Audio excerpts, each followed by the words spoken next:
What's up? So I just recently sold my last company and everyone here thinks that I have a giant pile of cash. Let me tell you how this actually works.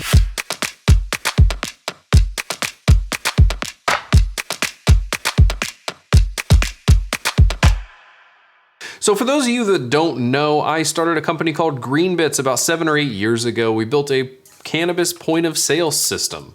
It's one of the first in the space, really, that was focused on the legal recreational system. We launched in Washington State, and then later grew to running pretty much the whole market.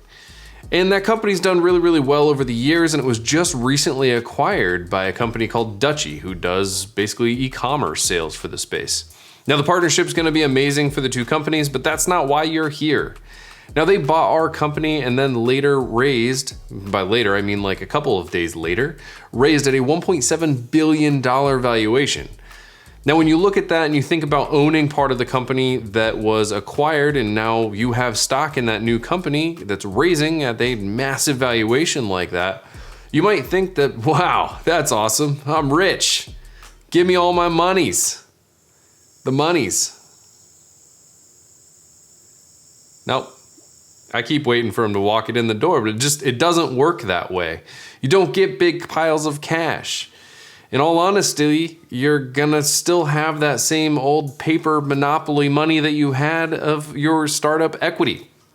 Now, that equity is valued at a much, much higher number now. For example, during this raise, my equity went up by, like about $8 million. And that's really cool and all. My net worth is now just shy of $10 million, but most of that's not liquid yet. So yes, you sort of get rich, but also you don't get a giant pile of cash. And on top of that, there's a bunch of other things that you need to consider. Now, if you're still working at the company, I was not at the time, this is a lot more common, but a thing called golden handcuffs. Now, golden handcuffs are basically something that are worked into the purchase agreement contract that you have to sign that requires you to work for a certain amount of time for that company. Maybe your stock options or your stock equity, I should say, will vest over a period of time and you'll only get a certain percentage if you stay for a year versus 4 years or something like that. Some form of financial incentive for you to stick with this new company. Because one of the last things most of these acquiring companies want is for all of the creators of the product and all of the knowledge of the team to just instantly vanish whenever they acquire the company. Because, well, that would be like buying a car and all of a sudden you find out the engine's not there. It's just not very valuable anymore.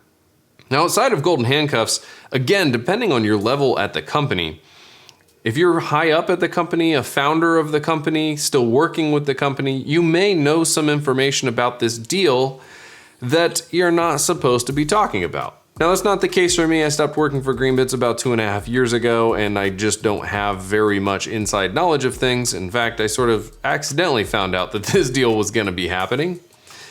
Now, if I had detailed knowledge of things like the valuation of the company as it was acquired, those sorts of things, especially valuation numbers or dilution numbers or outstanding number of shares, those are typically things that you should not be talking about out in the public.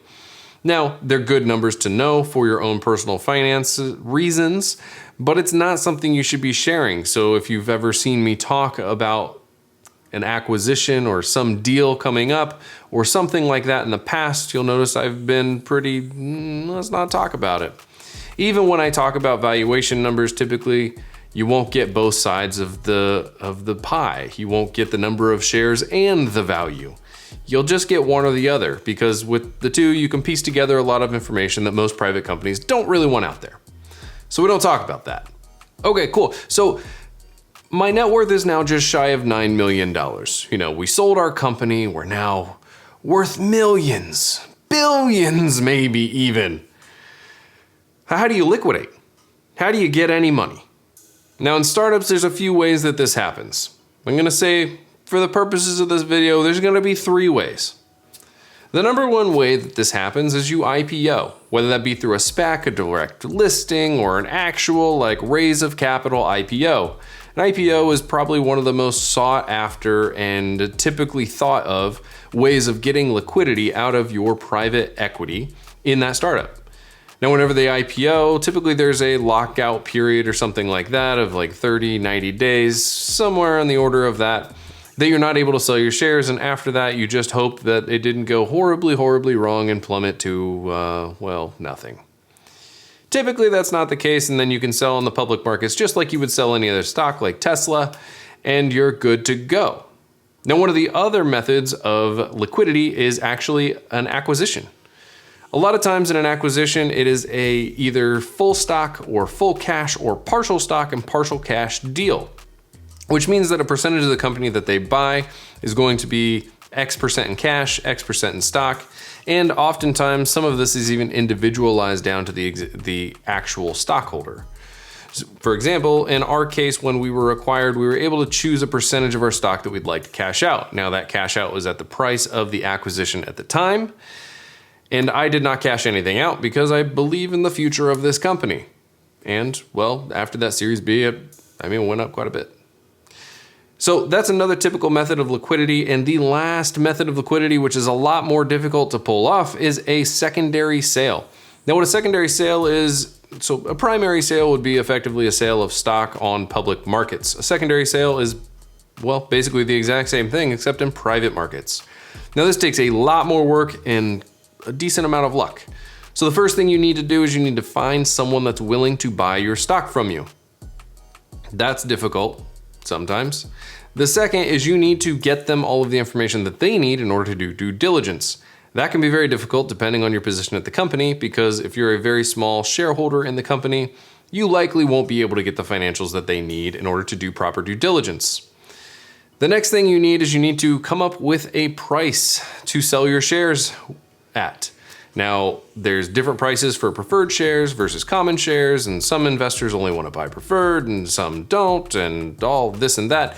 It is quite the negotiation process in order to get to a price that you both agree on for these shares.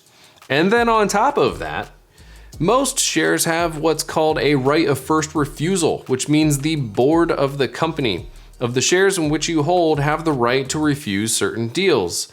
Now, a lot of times these right of first refusals are just that. They can only refuse. They don't necessarily have to explicitly approve. So, for example, the most typical right of first refusal is if you were to sell your stock to someone, say, for $10, and the stock was last valued at $5. Well, the investors could go in and say, hey, actually, I would like to sell some of mine for $10, and they can basically steal the deal from you and sell their shares instead of yours to that investor that you just spent all that time working with. And that would suck. The other thing that can happen is if you were to sell your shares for, say, $2 for that $5 thing. And the investor is going to buy those, and then someone on the board is like, hey, actually, you know what? I'd like to buy some more at $2. And they steal the deal from that investor that you worked so hard to build a relationship with. So you're very incentivized typically to sell at the exact market value of mostly the last valuation. And then on top of that, how the paperwork has to get together. So if you're working with an investor that actually knows what they're doing, that will definitely help things along. If not, find a lawyer. Like, seriously, find a lawyer, because this is complex shit. It really is. And those are really all the different ways that you can liquidate. So I am going to be exploring many of these things throughout the next few years. I'm excited for the future of Dutchie, and no, I do not have a big pile of cash. Nope, still don't have it. It's not here. Yep, it's not. But basically, the thing that would make me just as happy is if you smash that like button, share this video with someone that might like it, and check out the other videos on the channel. I'll see you guys next time. Peace.